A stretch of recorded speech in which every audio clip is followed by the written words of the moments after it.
We were talking about some of the guests. Another name is Edward R. Murrow.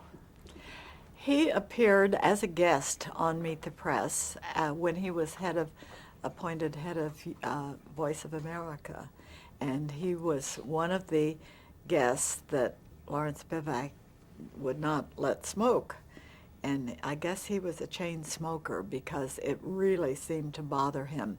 He certainly was articulate in his answers, but he was noticeably nervous. His feet were under the desk from the rear. The cameramen could see it, and people in the studio, where he was really shaking, and just his feet were going up and down like this, and it was just, I think, the lack of nicotine throughout the whole show, and it shook the desk. These were wooden. This was the old set that we used for 16 years, which was eventually given to the library, to the Smithsonian for their collection. In fact, one of the desks in that, the one that the moderator used is in the exhibit on the presidency at the Museum of American History. I guess it's still up. It was that exhibit was set up a year or two ago, and they used the Meet the Press desk and an old camera of the time, and then they had a photo behind it of the guest and a moderator just talking about how American presidents had used the show. Every president since Jack Kennedy was on, every man who was president since Jack Kennedy was on, either before office, during office, or after. Well, after included Herbert Hoover also, who was even prior to Kennedy. Let's talk about Herbert Hoover. Well, I don't remember him too well because that was very soon after I came. We did the program in New York, and it was one of our anniversary programs, I think, but it was his birthday. I know we had a big sheet cake that said happy birthday for him. He was very nice, very gentlemanly. He was proposing on that program, I recall, that there be an administrative vice president, that the vice president has too much to do alone, and that you need somebody to handle a lot of the paperwork, and that the president should appoint an administrative vice president. There was some interest in it, but it never really got off the ground. John F. Kennedy. Well, Kennedy was a dynamic, articulate guest, and always he was just going at full power always in interviews, but he answered the questions directly. He was very responsive to questions, even if he said that's a silly question, which is what a guest should do. Hubert Humphrey used to do that too. He once told a reporter, that's the silliest question I ever heard, or words to that effect. But Kennedy was, he was friendly. He was just, I don't know, he was on the program 8 times, I think 6 of them after I worked for Meet the Press. But you always he was also sort of an image to me in a sense. I didn't really feel I knew him. He knew Lawrence Spivak pretty well. Mr. Spivak had known Joe Kennedy, his father, quite well when Spivak was the publisher of the American Mercury magazine. And that's really how it was his end to knowing the Kennedy boys. And all 3, Jack, Robert, and Teddy, did their first national television interview on Meet the Press when they decided to go into politics, each of them. Jack Kennedy did the first one in 1951 when he was a congressman and had just come back from Indochina, as it was called then, later to become Vietnam. And it's a really interesting transcript to read even today, because he felt that the Vietnamese in the end had to help themselves. In spite of that, after he got into the presidency, he added advisors and personnel to the American forces in Vietnam, and it just actually Eisenhower started sending advisors, a few advisors to Vietnam, and every president after felt compelled to add to it until we ended up, I think, with 500,000 people there. Could you see a difference in John Kennedy when the camera was off and when it was on? Normally, no. I remember one incident, though, where he denied a quote that had been in a magazine that had his byline on it. And I know Mr. Spivak had read it and had it typed on a little card. He used to have little yellow cards, which he called fact cards, which would have quotations and such. Now, on the air, these are the sort of things that Tim Russert will show the print. Actually, will be printed on the screen for the viewer. And but anyway, Spivak always had those handy to refer to them in case somebody questioned the thesis of something he had asked. And he read this quote. He said, "You wrote in such and such magazine this," and Kennedy said, "No, I'd never believed that. I didn't say that." And that really infuriated Mr. Spivak at the time. He didn't pursue it too long, as I recall, on the show, because what could he say? He just said he didn't say that, didn't think that. Afterwards, he went up to him and he said, "Here, I have this. This is what you said." And Kennedy sort of laughed and said, "Well, I have a speechwriter who's more liberal than I am." And I guess he was referring to Sorensen. But normally I don't think there was that much difference between Sorensen and Kennedy and what they said and thought. But in that case, he wasn't going to accept it. And I've forgotten what the issue was. It's in the transcript, I'm sure. An interesting aspect, though, was we interviewed Jack Kennedy 3 times in 1960. The day after he declared for the presidency, he went on Meet the Press. He made his declaration up in the old Senate chamber in the Russell office building, I guess, on the hill. Beautiful old room. And then Sunday he did Meet the Press, and Jackie came with him, and she had Caroline with her, who was about 4 years old at the time.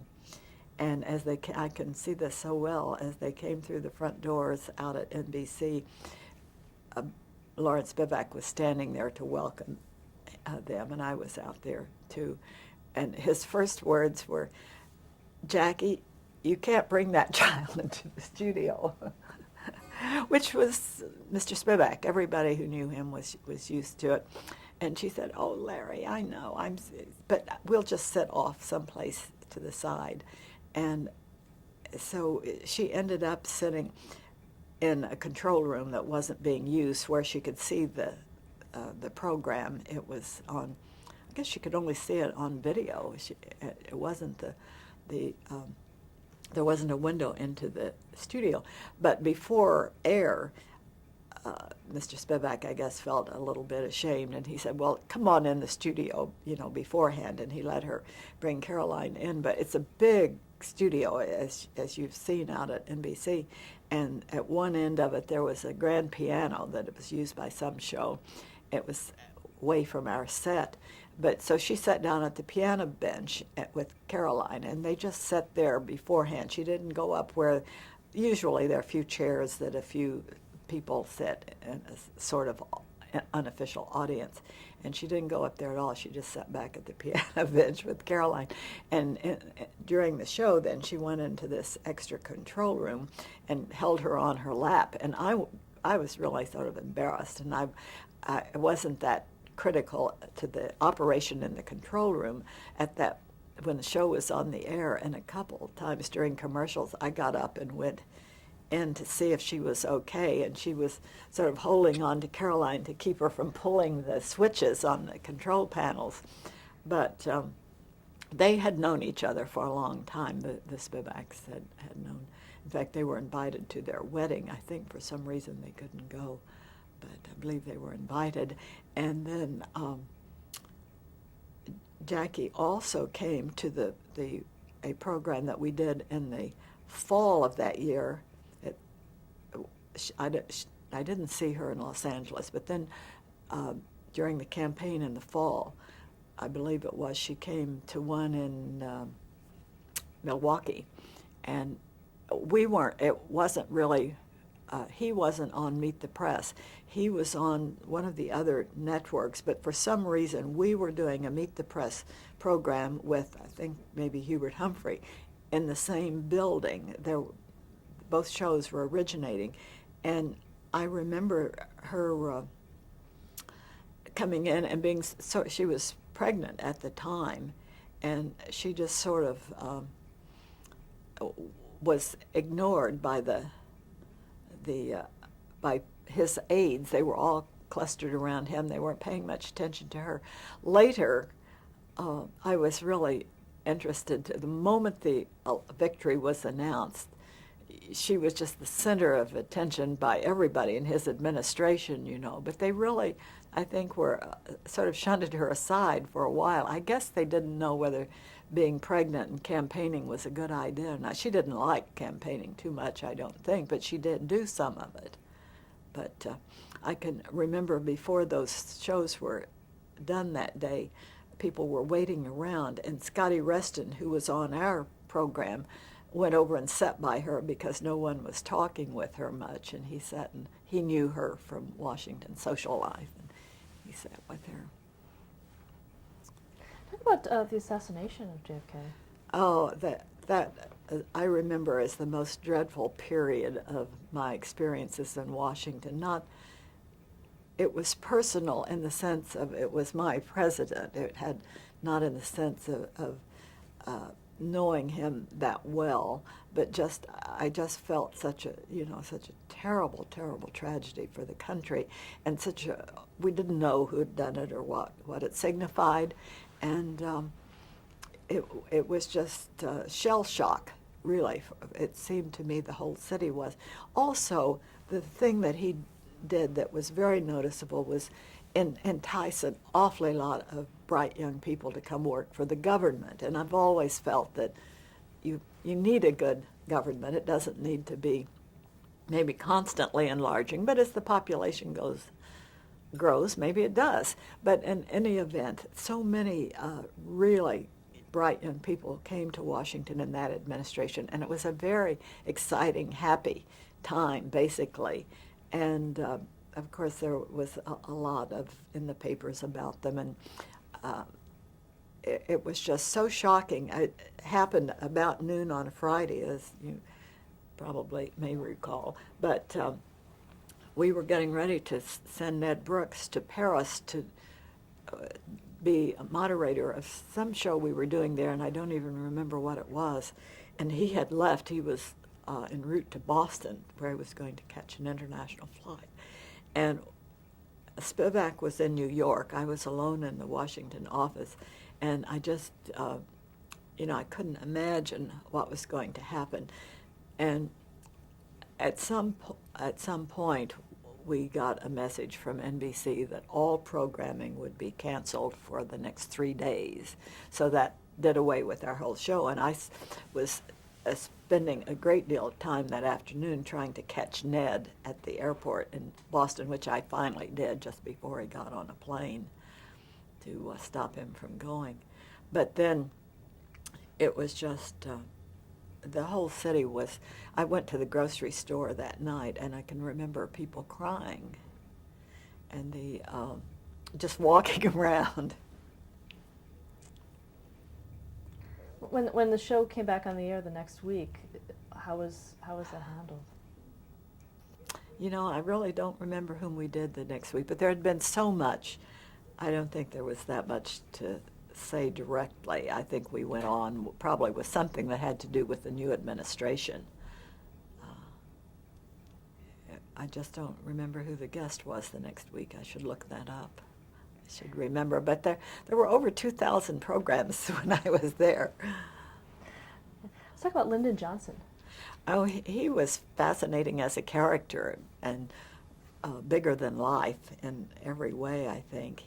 He was hard to deal with. He didn't like television, or he didn't want to be on. I don't know whether he thought he didn't look good or didn't do well. he did go on Meet the Press twice, the year 1960, when he was campaigning, but those were the only shows he did for us. We just did two, the one at the convention in Los Angeles, and then one in the fall. He did appear on one in the fall. But, you know, there were stories were rampant all over about the high-handed way he dealt with people and things he did. Mrs. Johnson made a marvelous contribution to Washington with all the flowers and trees and such that she inspired. It really, every time you go down around the mall and see all these things growing now, I remember that so much of that was a result of her interest in beautification. Richard Nixon. Well, he, again, was a fascinating study in character, I guess. We had a good number of shows with him also, at least 8, maybe more. He, but you certainly, I never felt really close to him as a person. I just saw him as a bigger than life sort of personality, but a little intimidating, I guess. What about his use of television? Well, he did not like the press. My husband knew him through Republican politics, which he had been active in until he retired from active politics about shortly after he married me and made the Independent. But that wasn't why he intended to anyway. He was just doing it on a volunteer basis. He is a moderate political person himself because his family was all Democratic, but he felt that the state of Maryland, where he lived, was very disproportionate. There were so many more Democrats than Republicans that the Republicans need to work themselves up, and he worked on a volunteer basis and was state chairman at one point, but never in a paid position.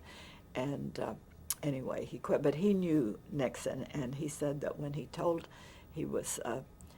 saw him someplace and told him he was going to marry me, that Nixon said, well, he said, I know her.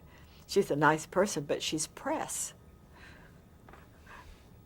But I have a book he gave me later that says to one of my favorite TV producers. There are probably thousands of those books around. Gerald Ford. Who? Gerald Ford. Oh, he, really lovely, decent guy. I think he got an awfully difficult role to fill. I think he did a very commendable job in restoring faith in that the people had lost in government in the short time he was there. But there was just no way he could overcome the pardon of Nixon in the eyes of some voters, I guess. I think that he felt it was, in good conscience, it was something that needed to be done for the sake of the country, and I tended to believe him then and now. I just think there had been such ill will and such mental violence going on among the people in Washington that it just was wrecking the work of the government, and that had he gone through an impeachment trial, that things would have just been horrendous. And there's nothing you can do to put him in worse light than he was already in, and that it was best.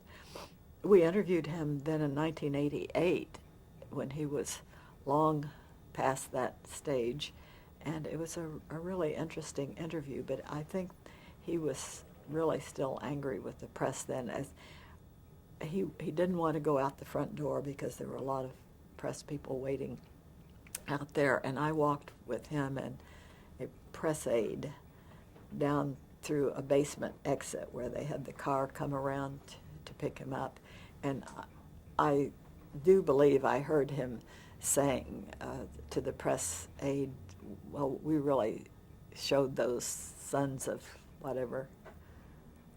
And but it was not a bad interview. It was a rather good interview. I think in foreign affairs, I think he had a lot of ability and contributed quite a bit. We certainly, in relations with China, he did things that could maybe not have been done by a Democrat that were very important. So you're speaking of Nixon now. Yes.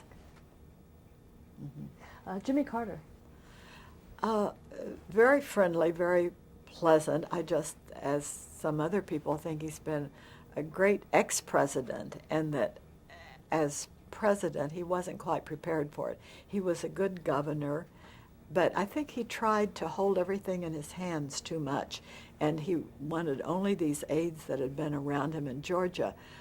I recall when Jack Kennedy became president reading that he had told his transition team, or whoever was in charge of looking for cabinet members, that he wanted the best people in the country they could find, and that he didn't even know Dean Rusk, who was became Secretary of State, or McNamara, who became Secretary of Defense, that he just wanted to gather all the best minds he could around him, and I think any president should come in with that effect. You have to have some of your true friends near, like Jack Kennedy always had Bobby Kennedy, that said was the only one who could really tell him the truth about many things. But I think that Carter was too used to wanted to operate the same way in the White House as he did in the governorship, and carrying his own coat bags and such, and wearing this sweaters. It just didn't go over. People want a leader and someone I think that they can look up to, and they want him to be a nice person, but to be better than the average. But Carter just did some marvelous things once he got out of the White House. Now, he actually was a sitting president when he appeared on Meet the Press. He did. He appeared in 1980, just before he lost that election.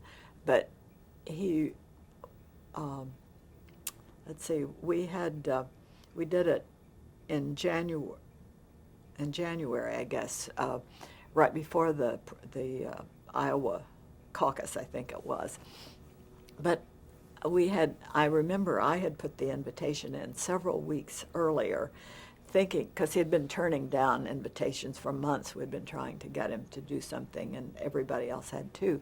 And I just said, why don't we, ask for a date in the future, and whoever was involved at the time agreed anyway, and suggested the date shortly before the caucus, and which was the kickoff of the campaign. Well, it turned out that the big fuss over the Olympics developed in the meantime, and so he just sort of accepted at the last minute, said that they would accept. We left it in, that he accepted the invitation, and he went on and said that we will not participate in the Olympics, which were to be held in the Soviet Union. And that was tremendous news. There was a hint that he was going to do this, but just shortly before the show. But it was a big, big news story, and it worked out very well. And so that was the first. Well, for him, Ford went on as a farewell gesture for Lawrence Spivak when Spivak retired in '75. In November of '75, the last program was an interview with Gerald Ford, who was president at the time. Another sitting president was Bill Clinton. Oh, absolutely. So interested in so many subjects, and we interviewed him at least 2 times before he was a candidate, just as governor of Arkansas, because of his interest in education. He was very active in the governor's committee conference in relation to educational matters, and so we had programs with him. I believe we had him on together with Bill Bennett once, which was really a great combination. But so when he became a candidate, we were interested, and we did a good many interviews with him, and he was always articulate and pretty responsive to questions. He wasn't exactly short he didn't cut the answers too short, but he was a very good guest always. And then he was on at the end as president.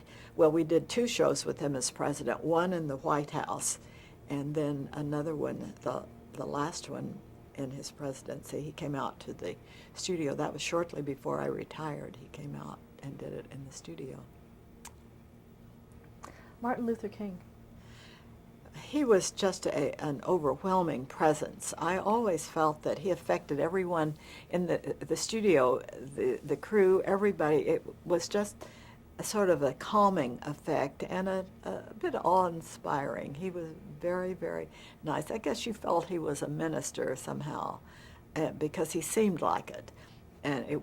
But he could be funny and pleasant. I believe we had maybe 5 programs with him.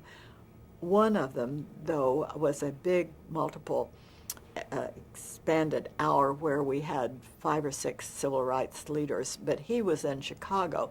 The others were in the studio in Washington, and it included Stokely Carmichael, who was sort of a firebrand young activist at that point. And I remember just before we went on the air, when we'd been testing the microphones in Chicago and Washington to make sure they could all hear each other, Dr. King said, "Now, Stokely, you behave yourself."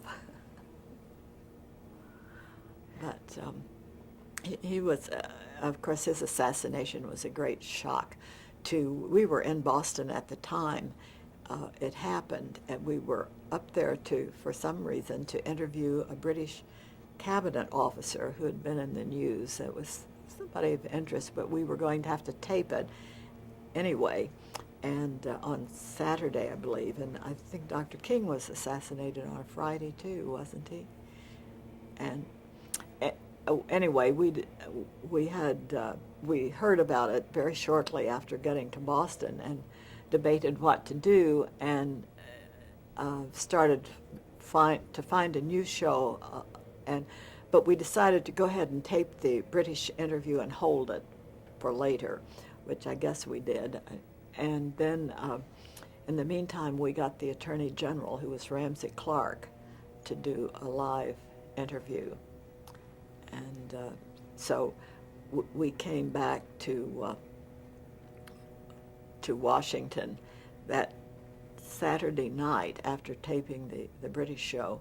We came back, and there were riots. There were fires going in Washington, and I saw that from the plane, and that was really, really scary. And we really didn't know what was happening exactly.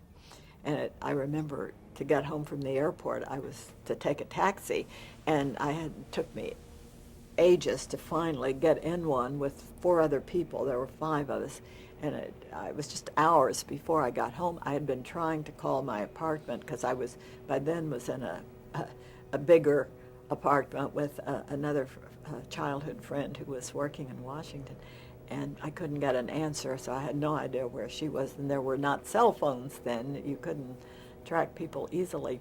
I didn't know what had happened to our apartment building or anything, but I got home, and it was okay. It was all dark, and she eventually called in. She had been at a dinner someplace and had decided to stay all night where she was.